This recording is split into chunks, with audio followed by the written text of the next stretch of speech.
अमीन जी, जो तहसीन जी ने कहा इसका जवाब इसे जरा समझा दीजिए कि पता होता है भाई सबको कि ये इलाका टीएमसी वाला है, ये इलाका बीजेपी वाला है और वहां डिप्लॉयमेंट ज्यादा है, रोक देंगे टू व्हीलर वालों को, टीएमसी वाले वोटर्स क्या मतलब हुआ बैन करने का? क्या हुआ है टू व्हीलर्स बैन? बताइए मुझे सर। देखिए प्राची जी, अब प्राची जी जहां तक सवाल है पूरा मेरा क्वेश्चन का आंसर सुन लीजिएगा। जी जी बोले ना। पहली बात इन्होंने ये कहा कि यहाँ पर जो है इतने कहाँ पर प्रॉब्लम है। प्रॉब्लम इनको ये मैं बता दूं कि पहले हमारे 7 फेज और 8 फेज पे इसलिए इलेक्शन होते थे कि इसका इंटरनेशनल बॉर्डर है बंगाल का, इसलिए सिक्योरिटी हमारी ज्यादा बढ़ाई गई है। इंटरनेशनल बॉर्डर है, बंगाल है, नेपाल है, उसके देख लीजिए आप, उसमें भूटान है, तो इसलिए यहाँ पर बहुत ज्यादा सिक्योरिटी का अरेंजमेंट किया गया है। दूसरी बात, ये जो कह रहे थे टू व्हीलर के लिए, तो सुनिए सुनिए, टू व्हीलर के लिए तो टू व्हीलर के बदमाशी होती है। टू व्हीलर पे, टू व्हीलर पे जितनी बदमाशी होती है वो किसी व्हीलर पे नहीं ज्यादा होती, साइकिल पे नहीं होती, कार पे नहीं होती, टू व्हीलर पे इसलिए होती है तो वारदात करके निकल जाते हैं गलियों से, इसलिए उनको मना किया गया, बैन किया गया है। ये नहीं है कि किसी कांग्रेस को या टीएमसी को या बीजेपी को, ये है पूना वाला साहब, बात ये है, इसलिए टू व्हीलर को बैन किया गया है। त्रिपुरा इंटरनेशनल बॉर्डर नहीं है, त्रिपुरा इंटरनेशनल बॉर्डर नहीं है और वहां पर मस्ती नहीं होती टू व्हीलर पे। ये टू व्हीलर पे मस्ती इंटरनेशनल बॉर्डर वाले वेस्ट बंगाल में होती है।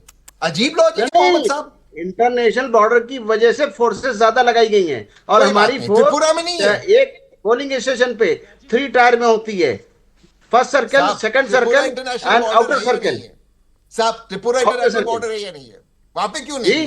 दूसरा, त्रिपुरा भी इंटरनेशनल बॉर्डर है, वहां पर इतने फोर्सेस क्यों नहीं लगाए गए? त्रिपुरा नहीं, वो आप नहीं बताएंगे, कोई पार्टी वाला नहीं बताएगा। बताइए, दिल्ली में मस्ती नहीं होती टू व्हीलर पर? असेसमेंट देखता है। अच्छा रुके तहसीन, आपने तो बता दिया कि भाई टू व्हीलर वाले टीएमसी के वोटर होते हैं, वो बीजेपी को वोट नहीं देते। अब मुझे जरा अमीन जी से यही फॉर्मूला जानना है। अमीन एक मिनट बस, अमीन जी इतना बता दीजिए, अमीन जी बस इतना बता दीजिए कि इलाकों के हिसाब से डिप्लॉयमेंट किया जाता है जानबूझकर, ये आरोप है विपक्ष का।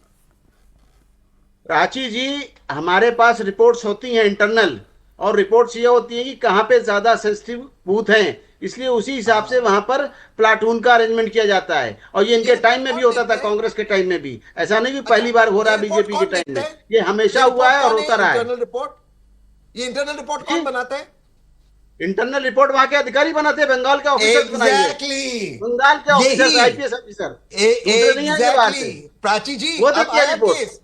ये लोग, प्राची जी 10 सेकंड दीजिए, ये लोग ही अपना रिपोर्ट बनाएंगे, सेंसिटिव एरिया है, यहां से टीएमसी को लीड मिलता है, यहां पे डिप्लॉयमेंट बढ़ा दो, मोटरसाइकिल बैन कर दो। ये मैं बता रहा हूं, आज मोहम्मद साहब ने इंडिया टीवी पे खुद बता दिया किस तरह से होता है। अगर आपकी रिपोर्ट इतनी ट्रांसपेरेंट है, तहसीन जी वो अधिकारियों की बात कर रहे हैं, वो अधिकारियों की बात कर रहे हैं, और जब आप अधिकारियों की बात करें तो आप पश्चिम बंगाल के सारे अधिकारियों को फिर कटघरे में खड़ा कर रहे हैं सर।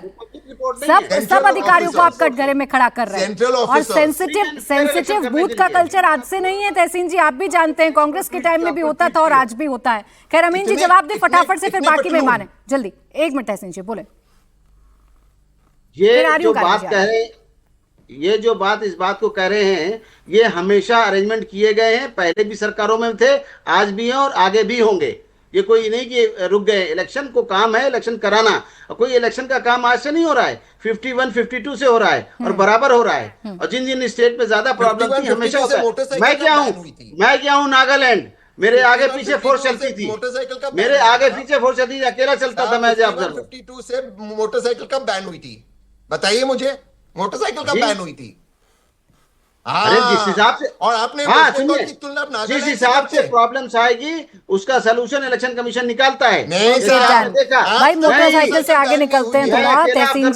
तहसीन जी ये सटीक जानकारी जैसे आपको है ना कि मोटरसाइकिल वाले टीएमसी के वोटर होते हैं, अब ये सवाल आपसे भी पूछा जा सकता है कि आपको कैसे पता, आपकी रिपोर्ट किसने बनाई, आपकी रिपोर्ट किसने बनाई कि टीएमसी वाले वोटर मोटरसाइकिल पर चलते हैं। खैर चले इससे आगे बढ़ते हैं। फराज जी बहुत देर से इंतजार कर रहे हैं, एक सेकंड। फराज किदवई जी, अभी तहसीन जी मुझे यूपी का एग्जांपल दे रहे थे कि वहां इतना डिप्लॉयमेंट था, सपा के वोटर्स को नहीं निकलने दे रहे थे।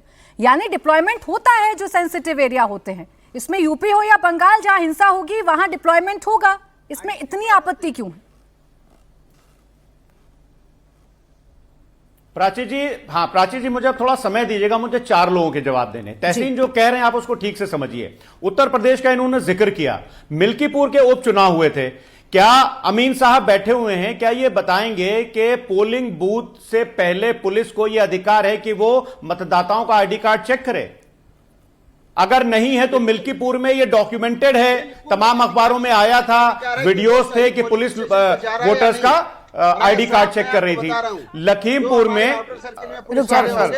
अमीन जी रुक जाइए। सर बोले, आप बोले सर, फराज जी बोले। सर हाँ, लखीमपुर में ब्लॉक प्रमुख का चुनाव हो रहा था। प्राची जी, आप एक महिला हैं, हमारी महिला नेत्री की सारी तक पे लोगों ने, अब मैं पूरा शब्द नहीं बोलूंगा, भारतीय जनता पार्टी के गुंडों ने उसकी सारी भी खींची थी, ये इसके भी वीडियोस आए थे। रामपुर का आपको उपचुनाव याद होगा कि महिलाओं के ऊपर पुलिस बंदूक ताने हुई थी। क्या ताने हुई थी? बंदूक ताने हुई थी। तो यह एक साइकोलॉजिकल प्रेशर भी बनाया जाता है। तीसरी बात मैं आपको बताता हूं, गार्गी जी ने अभी एक बात बोली कि ह्यूमन राइट्स कमीशन ने वेस्ट बंगाल के लिए कुछ कहा था। गार्गी जी, सुप्रीम कोर्ट ने 9 फरवरी 2026 को भी कुछ कहा, रोहन जी, आपने सुप्रीम कोर्ट का जिक्र किया था कि एसआईआर के लिए, तो सुप्रीम कोर्ट ने 9 फरवरी 2026 को यह भी कहा था कि election commission was using very restrictive software tools. कम से कम पश्चिम बंगाल में एसआईआर प्रक्रिया के दौरान they are eliminating basic differences, मतलब सरनेम कई तरह के होते हैं, रॉय रे वगैरह। यह सुप्रीम कोर्ट ने कहा था, एक तरह से आपके ऊपर, इलेक्शन कमीशन के ऊपर वो उठाई थी। अब गार्गी जी, जल्दी से मैं आपको 10 सेकंड में बता देता हूं। आपने अभी कहा कि ह्यूमन राइट्स कमीशन ने बंगाल के लिए टिप्पणी की थी। सुप्रीम कोर्ट भी बहुत बड़ी संस्था है इस देश में। सुप्रीम कोर्ट ने उत्तर प्रदेश के लिए कहा था कि there is a complete breakdown of rule of law in Uttar Pradesh. Sanjiv Khanna ji, जो कि चीफ जस्टिस ऑफ इंडिया हैं, उन्होंने कहा था कि does the state have a rule of law और नॉट। उसके बाद में सुप्रीम कोर्ट ने एक दूसरे मामले में कहा कि I don't want to use the word but the state police is biased.